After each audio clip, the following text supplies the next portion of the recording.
جو جمہوریت ہے اس کی بحالی کی جدوجہد ہے، اس کا مطلب وہ کہتے ہیں کہ حقیقی آزادی ہے، جو بالکل درست کہتے ہیں۔ پھر انہوں نے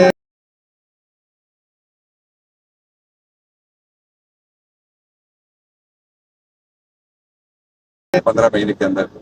اور جس طرح سے مہنگائی آئی ہے، لوگ روٹی سے محروم ہوتے جا رہے ہیں، تو اس سب پہ ہماری نظر ہے انشاءاللہ العزیز مستقبل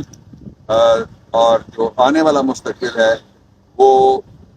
انشاءاللہ پاکستان تحریک انصاف ہے۔ ساتھ ہی انہوں نے یہ ہدایت کی ہے کہ 90 روز میں الیکشن منعقد کروانے کے لیے فوری طور پہ کور کمیٹی نے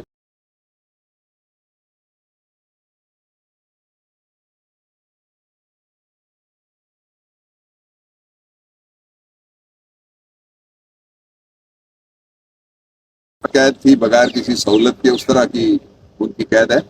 سہولیات والے وہ تھے جن کے لیے آپ کو یاد ہے کوٹ لکھپت کے باہر ایمبولینس کھڑی ہوتی تھی، اندر پلیٹلیٹس گرنے والے بیٹھے ہوئے ہوتے تھے کہ اوپر چلے گئے، نیچے چلے گئے، آ گئے، غائب ہو گئے، اور پھر اندر انہوں نے کہا گدا دو، گدا دے دیا گیا، انہوں نے کہا ٹیلی ویژن دو، ٹیلی ویژن دے دیا گیا۔ جب ٹیلی ویژن دیا گیا تو اس میں